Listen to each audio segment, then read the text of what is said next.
area na mas ano tayo, mas gusto nating matutunan ano ba ang buhay ng iba yung mga mas nakaka-amaze ngayon mga yung mga character sa Bible. So gusto nating mahalintulad sa buhay na ginawa nila nung sila ay nabubuhay pa while serving God.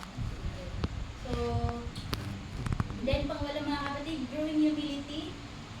This sense of humility increases as you realize your dependence on God and acknowledge that your efforts alone are insufficient. You become more open to learning and growing spiritually. So, hindi ka nagdidepende sa sarili mo. So, hindi ka kaya mo lahat. Inano mo na lahat ay magagawa mo kung meron kang Panginoon. So, hindi ka nakadepende sa sarili mo. One of the ways na nilalayo ka ng Panginoon sa pagiging lukuan. Ibig sabihin siya palagi ang unang naiisip mo. And then next mga kapatid, overcoming temptations. You experience victory over temptations that previously ensured you. With God's help, you're able to resist negative influences and make healthier choices. One of the overcoming temptations mga kapatid, yung laziness, yung sa social media, ako dito, lahat tayo guilty siguro dito mga kapatid.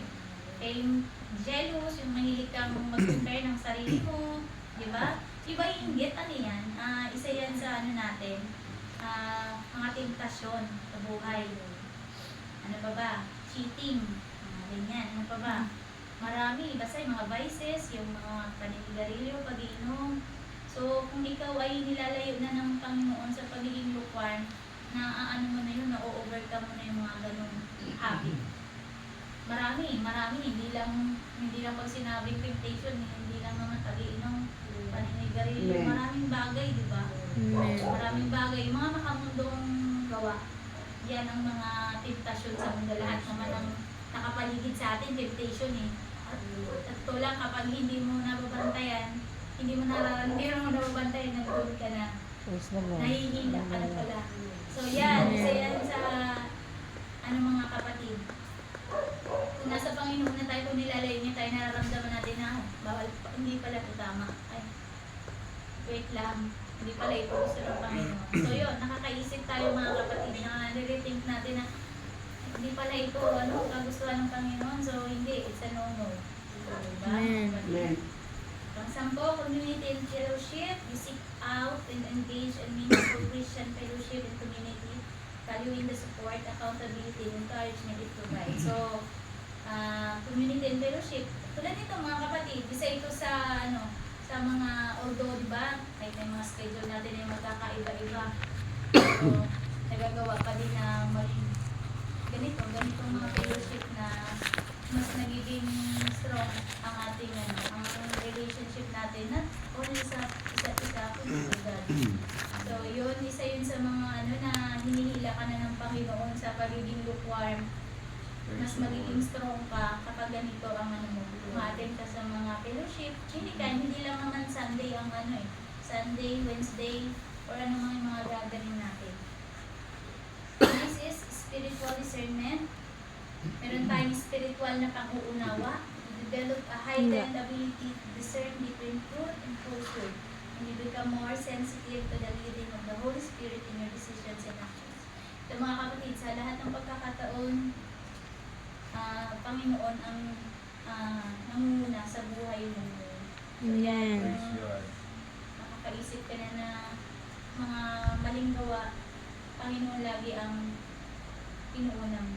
So meron ka nga ng spiritual na pangunawa na naiintindihan mo na ang tama at mali. Kapag ganun kasi, ibig sabihin nilayo ka na ng Panginoon sa masamang gawa.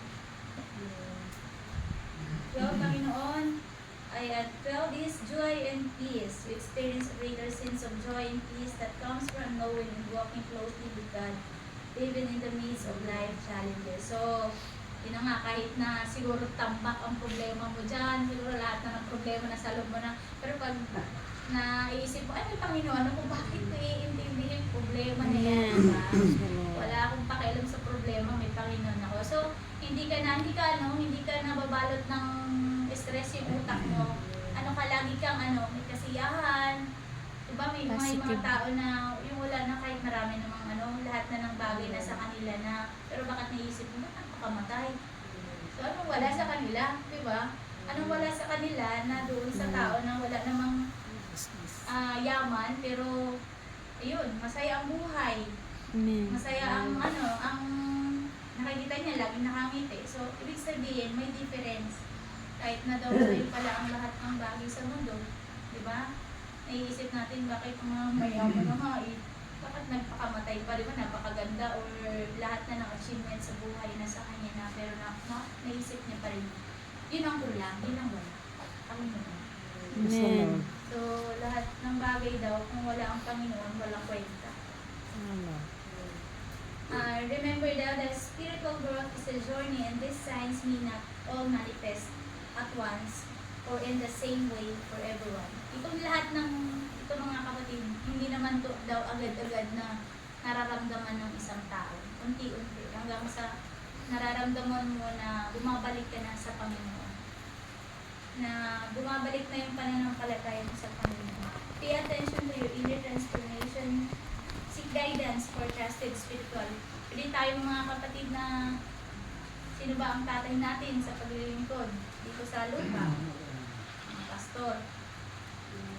Asawa ng pastor. So, kapag yun, pwede tayong mag-seek ng help sa or sino ang mas mas nakakagaanan mo ng loob na alam mo naman na makakapagbigay sa'yo ng advices. So, pwede yun. Pwede yung ibang kaibigan mo na nanampalataya sa Panginoon. Pwede kang mag-seek ng help sa kanila. Continue to nurture your relationship with God through prayer and study and obedience. So, prayer and obedience daw. So, pagsunod sa kagustuhan ng Panginoon. At syempre, prayer. Wala namang wala namang ibang ways. Hindi naman natin nakikita si Lord eh. So, saan pa ba natin pwede kausapin? Pwede ba sa landline? Siguro kung landline lang si Lord nakakausap, punong-puno ang linya, hindi mo siguro siya makontak, sobrang busy mo, diba? So, ang galing ni Lord kasi kung gano'n ang yung may siya, may contact siya or may landline siya, ang hirap niya siguro ang hirap niya siguro makausap. Buti na lang through prayer, direct agad, straight sa kanya. Kasi kung may landline, out of coverage or na siya, diba? Buti na lang through prayer kasi anytime, kahit saan ka, diba? Kahit saan sulok ka pa ng mundo, saan sulok ka ng Pilipinas, pwede mo siyang makausap. So, ganun ka, kadali lang lapitan ng ating Panginoon. Pero, diba, sa totoo lang, as a human, ang hirap. Totoo lang, no? Mahirap. Pag may mga bigat ka na nararamdam na hindi mo pa binibitawan. Hirap mahirap lumapit sa Panginoon. Dapat ibigay mo lahat, i-surrender mo sa Kanya, 100%, wala kang iiwan. Sabi ng Panginoon, ayaw niya raw ng lang, pieces lang daw ng sarili mo or half, Ayaw niya ng Sunday ka lang, diba? Ng Wednesday ka lang, ng Friday ka lang. Gusto niya, ikaw mismo, 100%. Ikaw ng pagkatao mo. Ayaw niya ng pinch lang. Diba? Gusto niya buong pagkatao mo. Surrender mo sa Kanya. So, ganun yung gusto ng Panginoon. Ayaw niya ng 50%. 50 pwede po. Kasi 50 sa world, 50 sa'yo. Diba? Ganun? Sa totoo lang, ganun ang gusto ng tao eh. Meron mga na-read ko sa nabasa ko lang or napanood ko, may asawa siya, gusto mag-asawa ng relationship. May lumapit yung isang lalaki sa ayaw ko kung advisor yata yung pastor. Hindi siya ng advice. Pero yung ganito yung kwento niya. May asawa raw siya. Pero at the same time, may sidekick din siya. Yung sidekick niya ay yung kabit niya. At ang kwento niya, mahal na mahal niya yung asawa niya. Mahal na mahal niya, hindi nga siya mabubuhay pag wala yung asawa niya. Hindi raw siya, fully committed siya sa asawa niya. Pero, doon sa isa, mahal niya naman. Ibang mahal. I mean, nagpapalit na masaya siya. Iba yung pakiramdam. Pwede niya naman mahal. Iba lang yung pakiramdam ng kasiyahan daw. Pagkasama niya yung sidekick niya. Sidekick ang tawag natin sa other woman niya. Tapos, sinunod siya ng basta niya, alam ba ng okay lang ba doon sa sidekick na na babae na may asawa ka? Niya, kinausap ko siya, okay lang naman. Sabi niya ganyan. Sabi niya, doon sa asawa mo, tinanong ba kung okay lang?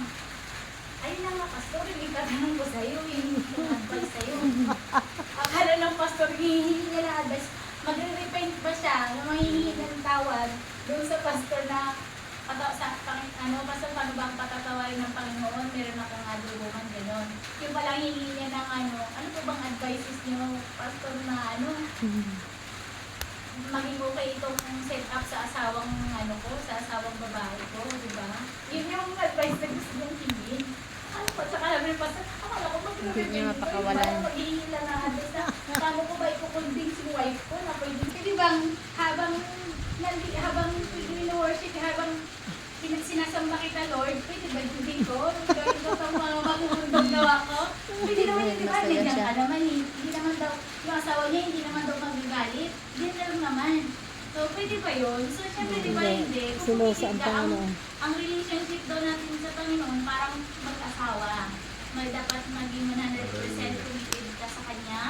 Ikaw lang, syempre. Hindi naman pwede na may sidekick ka. Yung sidekick yun yung makabundong gawa na masaya ako dito eh. Pwede ba maligyan ka lang, Lord? Mag-enjoy rin ako dito sa kabila.